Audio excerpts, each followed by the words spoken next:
It's Friday, March 12th, and this is Now on HNN. I'm Ashley Nagaoka on Kauai, where crews are busy assessing the damage of this massive landslide. A timeline on reopening the roadway just ahead. It's just one step at a time. Haleiwa inches toward recovery as residents clean up the aftermath. Where the community has rallied around them. And the State Department of Health says a fully vaccinated Hawaii healthcare worker has contracted COVID-19. It's going to be a big challenge. These stories plus those details on the return of sports and bars on Oahu. That's coming up on This Is Now.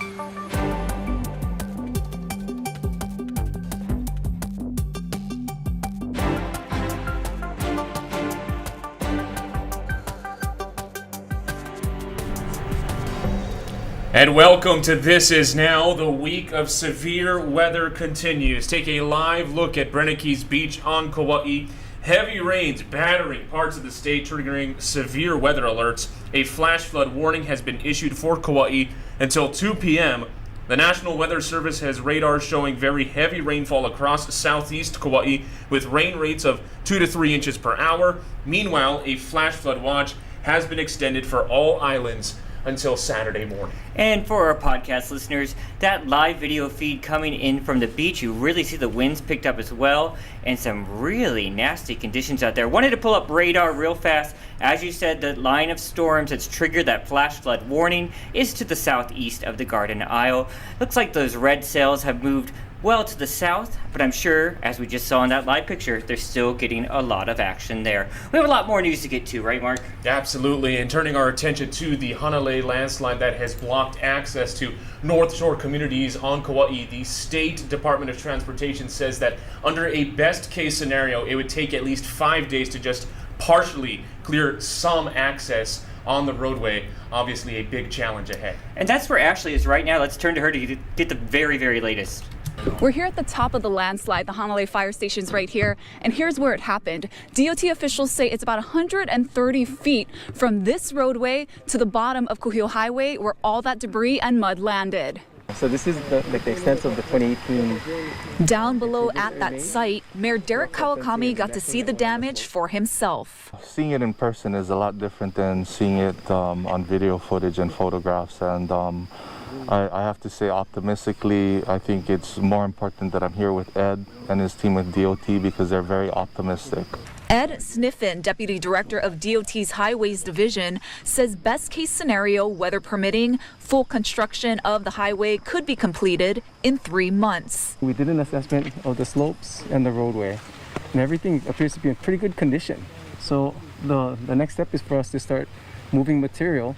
Sniffen says they're aiming to reopen one lane of the highway for emergency access only next week, Tuesday. And you can see up on top, we're starting to lay plastic that we're going to spread out to ensure we minimize the water that comes onto it. The single lane access will be established through this area. We'll put up barriers on the upside slope and on the lower side slope because the guardrails are gone. We'll put up lighting in this area, and we're putting up an early alert system, a GPS cellular system that will give us any alerts if we see any slope movements during that time. Because Kuhio Highway is the only road in and out of Hanalei, thousands of residents are cut off from the rest of the island. There is a huge community effort underway to get food and supplies to the affected residents by boat. A food distribution hub is being set up in Hanalei town.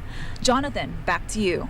Thanks, Ashley. Please stay dry and safe out there. Again, recapping the breaking news. A flash flood warning has been issued for the Garden Isle until 2 p.m. We want to get an update of what the rest of your afternoon and weekend is going to look like for the rest of the state. Let's turn it over to Guy Hoggy.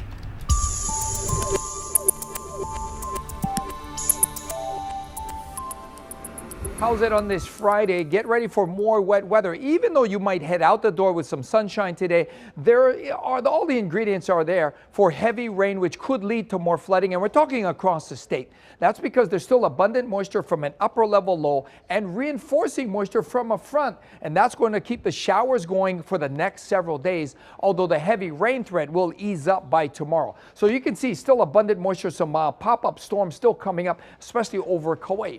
So even though you head out the door to a fairly dry day, In the afternoon, with the heating and with the abundant moisture, we could get some spotty downpours, and that could lead to flooding. So if you live in an area that is flooded before, take precautions and get ready to take quick action. Now, as far as the surf, we're still looking at lousy conditions across the board, especially with the brown water from all the runoff. Biggest waves on the east side today, but by tomorrow, look for an increasing northeast swell. Hopefully by then, the water quality will be better, because at this point, the water quality is pretty bad. So again, spotty downpours, spotty thunderstorms today, which could lead to flooding. And then on Saturday, look for more scattered showers, mainly for those windward and Mauka areas. But because the winds will be so breezy, some of those showers will drift to leeward sides from time to time. And looks like it's going to be an extended run of semi-soggy weather with very windy conditions from Saturday all the way through Monday. Keep it here on Hawaii News Now. We'll have all your severe weather updates. It wasn't until the morning till we saw kind of like the devastation. Really, like the fences were knocked down. Some of we have some rooms downstairs, and so they got to probably knee to waist high, and that was really when we saw the extent of the damage. There are a number of businesses around here where the community has rallied around them. Joining us now is Sammy Salina. She's been on the North Shore all week. Sammy, we just played some sound of some of your interviews you've gathered. What's the vibe up there? Well, it's surprisingly hopeful. You know, everyone that I've talked to is obviously disappointed with what happened. They really wish it didn't happen. It was scary, it was stressful, and those are all things that they admit to. But every day they're making progress, and that's pretty clear, whether it's more businesses opening up, whether it's just, you know, pulling a boat out of the muck, or trying to find their belongings and salvage what's left. Every day, I think what's happening is they're getting a little bit more and more hopeful. And then there's a lot of community support out there as well, which is really great to see. And describe some of the images you've been capturing. What's the most dramatic or memorable visual that you've seen from all this devastation? You know, I mean, it's just like yards full of mud. It's 6 feet of debris, you know, behind this parking lot in Haleiwa town. And it's just mud floors that are kind of, you know, residents have mud floors now. That's replaced their regular floors that they have to muck up. And I guess one thing that I found really interesting, that I kind of mentioned before, is this man had a boat that he tied to the trailer thinking it was going to be okay. And then it drifted up the yard like 50 feet. And so I ran into them trying to get their boat out of the muck. And just kind of inch by inch, they were managing to pull the boat out of like 3 or 4 feet of mud and water. And I just thought it was really telling. You know, that's kind of what they're dealing with, is inch by inch. They have to get themselves out of this situation. And that's really what they're doing. And they're very determined that things are going to be okay, and that they have a lot of support. All right, Sammy Salina, thanks so much for that update. Great reporting this week. Look forward to more reports on later editions of HNN. All right, thanks, Jonathan. Joining us now is Kevin Kodama, hydrologist with the National Weather Service. Kevin, mahalo for joining us. First, how would you characterize the activity we have been seeing all week long? What are you keeping an eye on? Well, this has been quite a storm, you know, very persistent, very unstable, as you know, producing a ton of rain, especially the first half of the week. These conditions, yes, still remain unstable even through the end of this week. And we're still looking at heavy rainfall, amazingly. And, you know, hopefully these rain cells will keep on moving. But unfortunately, the ground is so saturated across the state and conditions are so unstable that, you know, these showers can come across pretty intense and could cause runoff problems fairly quickly. So while we may not be expecting these huge persistent downpours that might last, you know, hours and hours and hours like we saw on Monday and Tuesday, these cells as they move across could still be pretty intense, and then still looking at the potential for some flash flooding. So that's why we've extended the flash flood watch through 6 a.m. Saturday morning. And it could go beyond that. You know, we're just going to have to evaluate the potential over the next several hours and go from there. The flash flood warning that came out yesterday afternoon, it seemed to have been released pretty early after the rain had started. Was that in response to what you're saying, that the ground is already saturated and doesn't take much for problems to unfold? That was part of it, but there was also a pretty hefty thunderstorm cell over the Ko'olaus, and that was shifting toward closer to town, toward downtown Honolulu. It was moving southeastward toward down the Ko'olau range, and with this additional band coming in from the west, rather than take down a warning and then put it back up again, we just kept it out.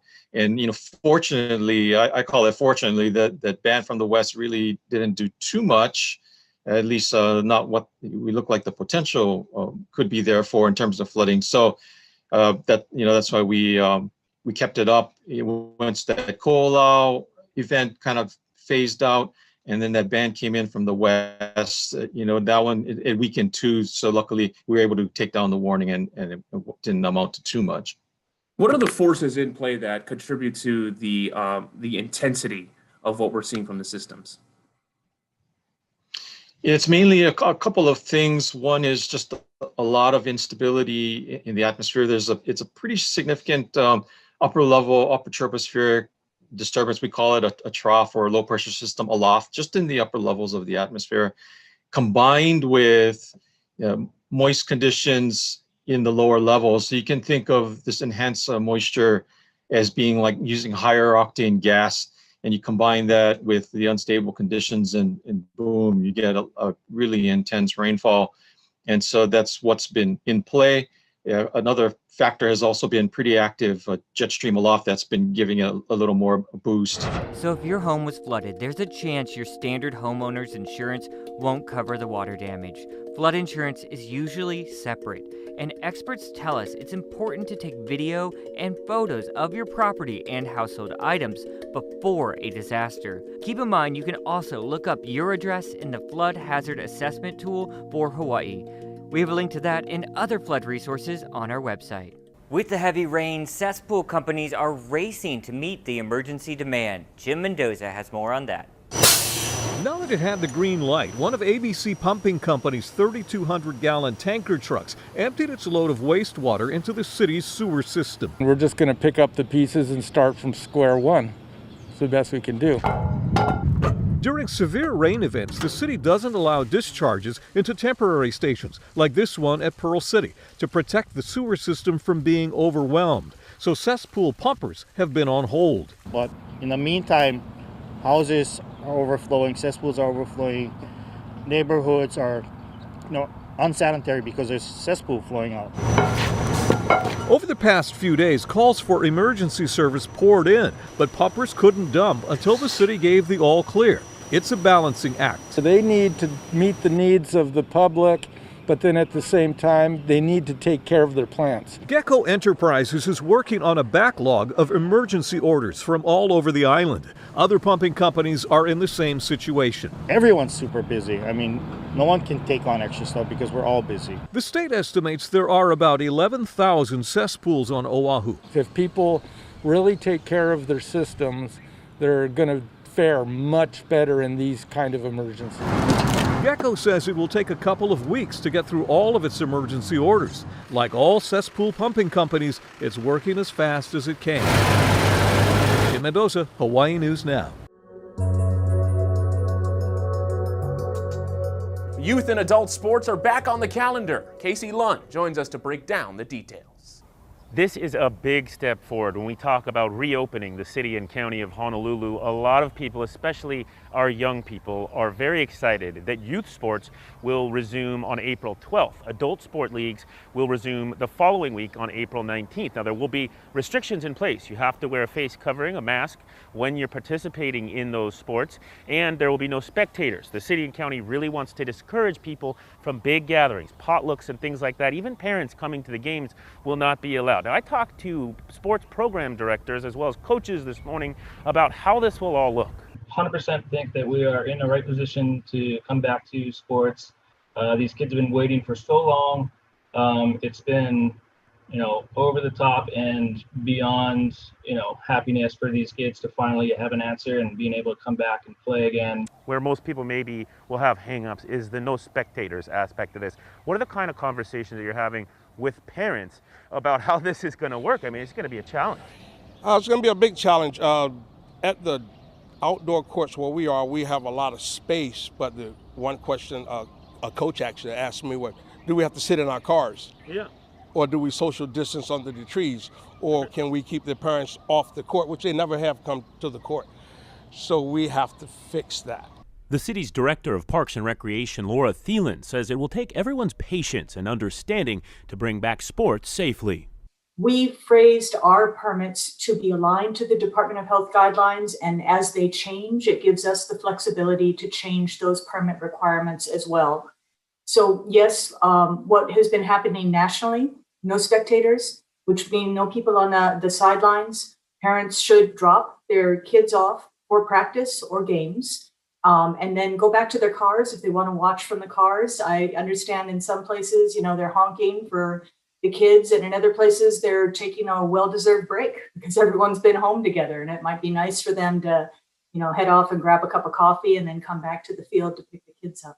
And again, at yesterday's press conference, Mayor Blangiardi said that HPD will be involved with enforcement, but he really wants to trust that parents, coaches, and the athletes participating in youth and adult sports leagues are going to follow the rules and do everything they can to keep everyone involved safe. Reporting in Kalihi, I'm Casey Lund. Now back to you. Also new to Tier 3, bars can reopen immediately. Billy V explains the regulations they have to follow.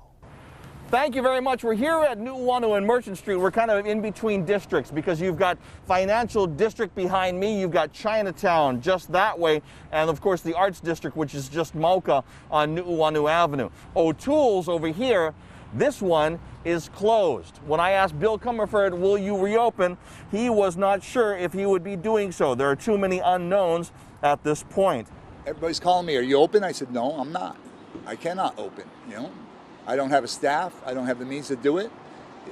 Many of my places, the beer systems have been removed. I'm out of leases on 2 of my operations. One operation is operating under an operating agreement with one of my managers who was willing to put a kitchen in so that we could operate as a restaurant. So where can I go?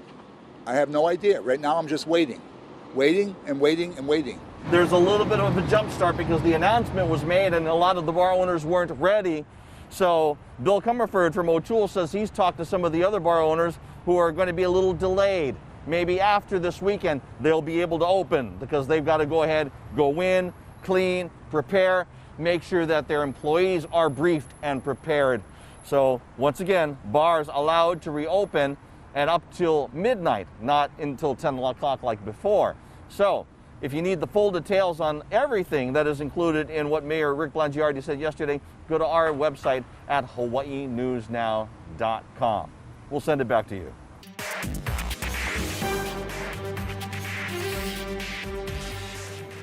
Vaccinations for residents in Phase 1C begin on Monday. We talked to Lieutenant Governor Josh Green about that and much more today on Sunrise. As we move into this next phase, how is the state going to verify those that are at high risk and that need the vaccination?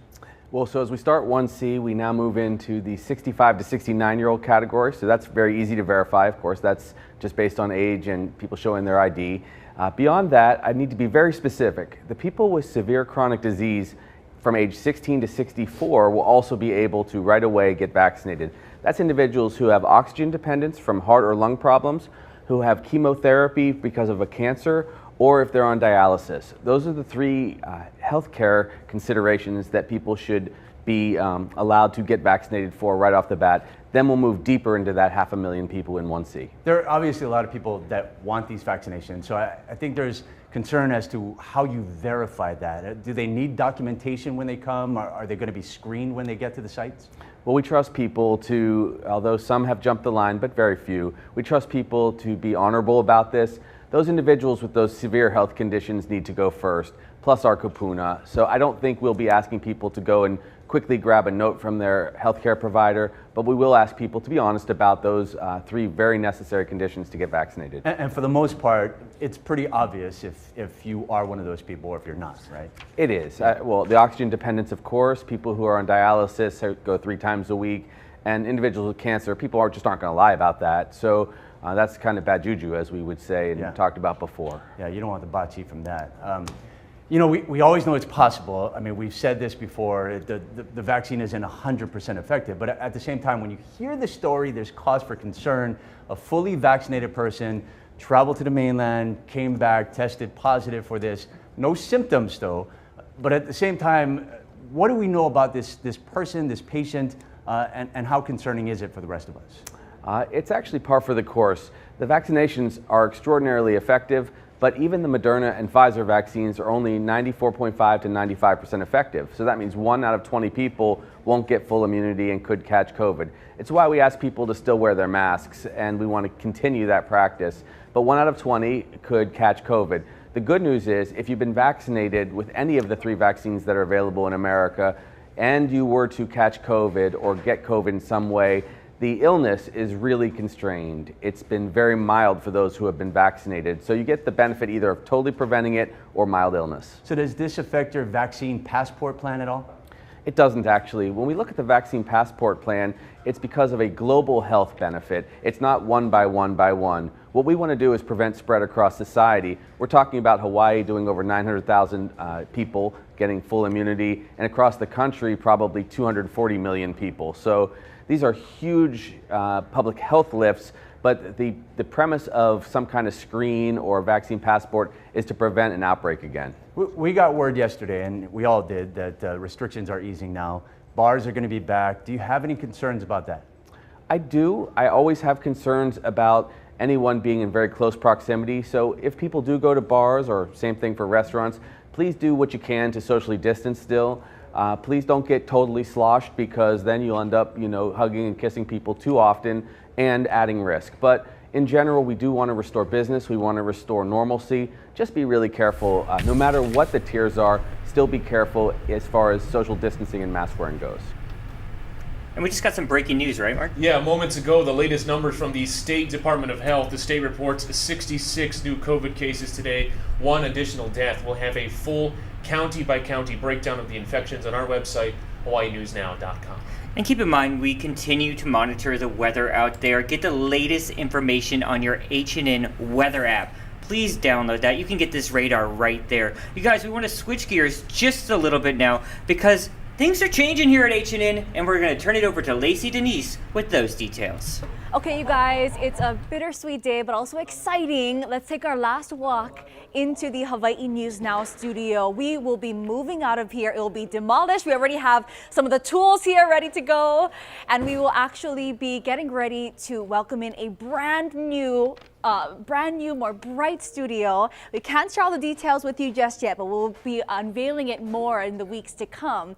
Now, as you've seen us for more than 10 years here in the studio at Hawaii News Now, we've got our traffic and weather center here. We've got our weather wall. We've got our weather guy here and the star of the show, Sunny of Hawaii News Now Sunrise. Guy, any last words you'd like to share about the set here? Actually, bye-bye, aloha, bon voyage, au revoir. I can't wait for the new one. Yeah, and actually, we get our own, I think we may get our own office, right, Guy? That's what I hear. I think we might get our own office, right? Well, of course, some of the new upgrades throughout the years is this beautiful BAM. We've got several monitors, but again, very excited to be moving on to see our new studio. In the meantime, though, you will see some changes on air. We will be working out of a temporary set. I'll take you inside. Let's go check it out. Here's your first look. It's a work in progress. This is our temporary set while we wait for our bigger and our better studio to be made in the coming weeks. But it's pretty much the same. We've got several traffic camera angles, a space for our anchors, and a space for our traffic and our weather anchors as well. But you can start to see this new set starting tomorrow. Thank you very much, Lacey. Exciting stuff to come, no doubt. You guys, as you just saw, so much news still developing today. Sign up for those H&N push alerts and newsletters at our H&N digital platforms. Mark's going to be back here at First at 4 on KHNL. Have a good weekend.